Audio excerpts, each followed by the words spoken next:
Hello to you, my very best friend. Welcome to another video. In this one in particular, we are talking about the House of Pineward. We're going to be taking their discovery set and ranking all of the fragrances in it in order of the ones I like the least to the ones I like the most. You probably know the drill by now. Now, I gotta be honest, this is a video that I have kind of been putting off for a while. Pineward is a house that I respect the hell out of.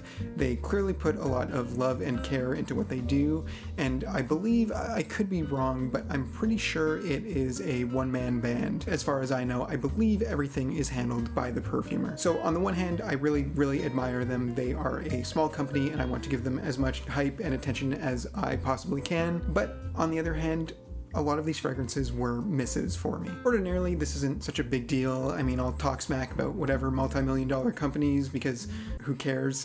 I'm a small creator making small videos and I'm not gonna cut into their profits at all. But with a smaller company like Pineward, I am afraid that the people who are interested in the brand will see this video and potentially be put off by the negative things that I may say. And that is not my intention at all. And perhaps I'm being more sensitive about it than I normally would be because they are a smaller company, but I do sort of want to make it clear my issues with these fragrances and any ratings I may give them are based exclusively on personal taste, more so than I think it would be with other houses, because a lot of these fragrances are going for something very specific, and I think that they are achieving that objective pretty successfully. Really, the only problem is that they don't mesh with who I am or what I want as a fragrance enjoyer. So just keep that in mind as we go through. These fragrances might not be for me, but that's not to say that they might not be for you. I guess just give more credence to my descriptions of the fragrances themselves than my personal feelings towards them, and if that sounds interesting to you, don't hesitate to try them out for yourself.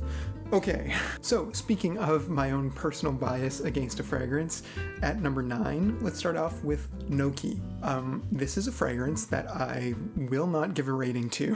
When I was a kid, I used to get really bad earaches, and I would take some sort of medicine, I guess it was probably penicillin, in order to combat that. I would sip it out of this cool crocodile measuring spoon just to make it go down smoother. Noki, to me, smells the exact same way that that medicine tasted. And honestly, that medicine wasn't so miserable, it didn't taste that terrible, but smelling Noki now, it kind of just brings me back to being sick as a kid. It doesn't smell awful by any stretch, but it instilled in me such a visceral, strong, negative reaction that I had to scrub it off immediately. As a fragrance, I think it has a cool concept. It has some unique and exotic fruits, and that is mixed with a very strong mint. But yeah, there's no way I can talk about it without any sort of personal nostalgic bias taking over. So Noki, I abstain, not gonna rate it, it's in 9th place. So moving on, at numbers 8 and 7 and 6, I'm actually going to combine all these fragrances into one because they sort of suffer from the same problem.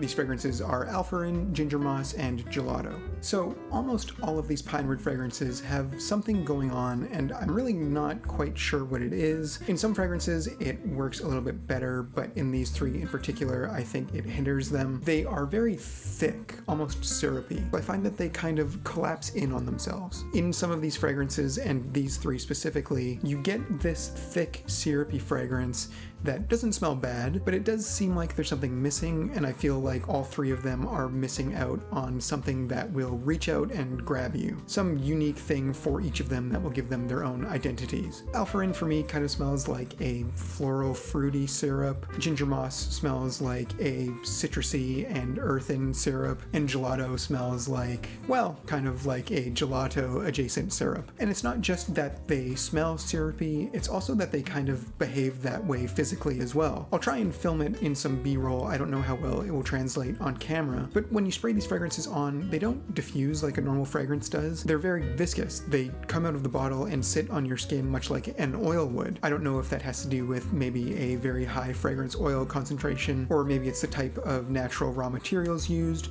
or it could be that Pineward uses a different carrier oil for their fragrances. I really don't know. But whatever it is, it makes all of these fragrances very thick, and it makes them them all behave pretty similarly. Again, I don't necessarily think that any of these fragrances smell bad, but I do think that they behave too similarly for them to be distinct. So for that reason, I am going to combine them all into one rating. I am giving Alpharin, Ginger Moss, and Gelato a 5 out of 10. Next up, at number 5, we have Mint Cocoa. You're never gonna guess what this one smells like. Yeah, Mint Cocoa smells like a scarily photorealistic interpretation of what I would call a peppermint cocoa, sort of like a Christmassy drink that you would get from a coffee shop. There's also something in the bottom of it that smells kind of smoky and maybe just a little bit animalic. I don't know if that's just me or whether that's actually in there. It is weird in an interesting way. I actually find that Mint Cocoa is much better constructed than the previous 3 fragrances. I think it smells cool and it is fairly unique. But again, and this kind of goes back to what I was saying at the beginning of the video, as much as I like Mint Cocoa, as much as I admire how well done it is, I don't necessarily want to smell like a mint cocoa. I know for sure that there are some people who would probably love to smell like this. Unfortunately, I am not one of them. It's a little too specific for my personal tastes. I think for the right person, this could rank a lot higher, but for me personally, I'm going to give Mint Cocoa a 6 out of 10.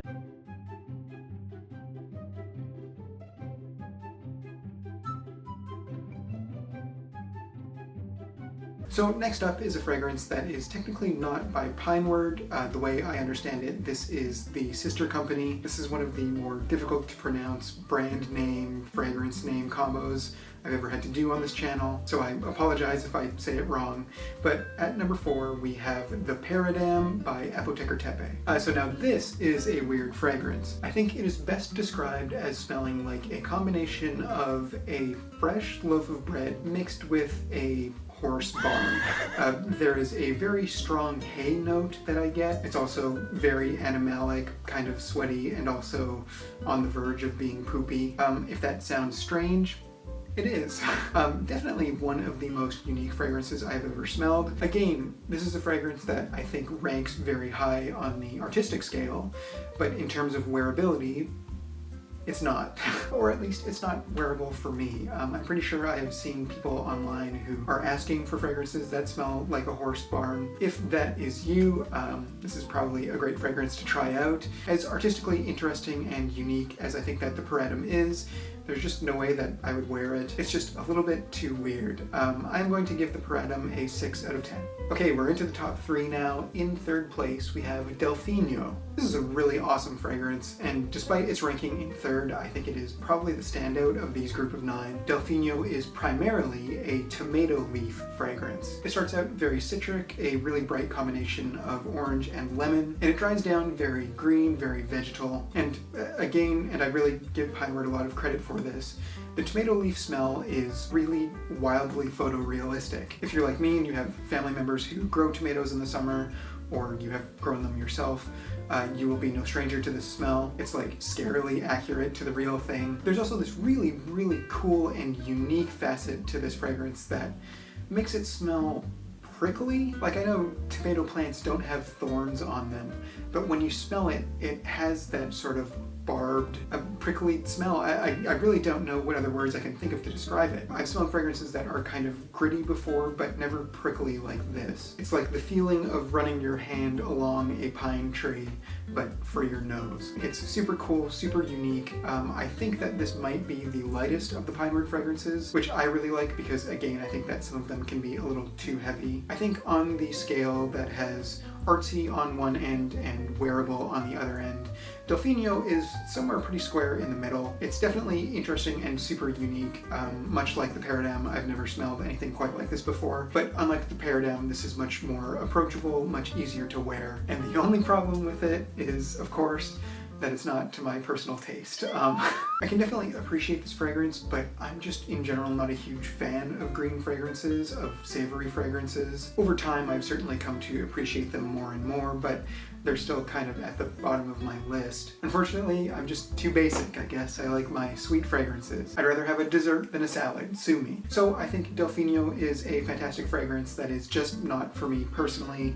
I am going to give it a 7 out of 10. In the runner-up spot, at number 2, we have Clementine. Now, in all all honesty, I do believe that clementine belongs in that group with ginger moss and alpharin and gelato. It has that same sticky, syrupy sweetness that those other three do, but for whatever reason, it works better here. That thickness to the fragrance makes more sense when combined with its ingredients. As the name might suggest, clementine has a very strong clementine note that makes it smell like a bright, fresh, juicy orange. And there's also a very strong component of what I never would have guessed was suede. When I look online for reviews for this fragrance, a lot of people talk about how it is a suede bomb. Whatever it is, if it is suede or something else, I find that it all comes together to sort of surprisingly smell kind of like a very fresh ginger cookie. It is a surprisingly warm and delicious gourmand that doesn't smell like any other gourmand I've ever smelled before. I think it's a really wonderful fragrance, and again,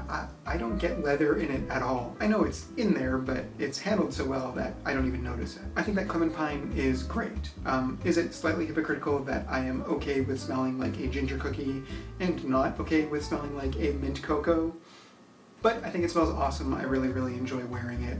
I'm going to give clementine an 8 out of 10. And lastly, at number 1, my favorite of these Pineward fragrances is Lime Cola. Now, I believe that Lime Cola is unfortunately not available for purchase. At the time that I bought the sample pack, and also at the time of recording this video, it is currently listed on Pineward's site as a prototype, and I believe that the only way you can get it is through ordering their summer sample pack, which is too bad because it's so, so good. Yeah, Lime Cola. It smells kind of like its name. I would call it more of a lime soda than a lime cola, but maybe that's just splitting hairs unnecessarily. Definitely one of, if not the best lime notes I've ever smelled in a fragrance, but again, it is just too thick. It unfortunately has that same syrupy sweetness that the other fragrances have, but the difference here is that it just smells so good that it doesn't even matter. I would love if this came out for purchase and it was available in like an eau de toilette concentration. If it was airy and bright and diffusive, that would be just perfect. If you can get your hands on it, I strongly recommend that you do so. I think that this is a fantastic fragrance. In its current form, I think that Lime Cola is an easy 9 out of 10. So that has been this video, that has been the Pineward Summer Discovery Set. Like I said earlier, even though some of these fragrances weren't to my personal taste, I still think that Pineward is absolutely worth checking out. I think that they do a lot of really cool, unique stuff that you can't get anywhere else, and even though they might not be to my personal taste, that's not to say that they might not be to yours. So thank you so much for watching, I really do appreciate it, and as always, I will see you later. Goodbye.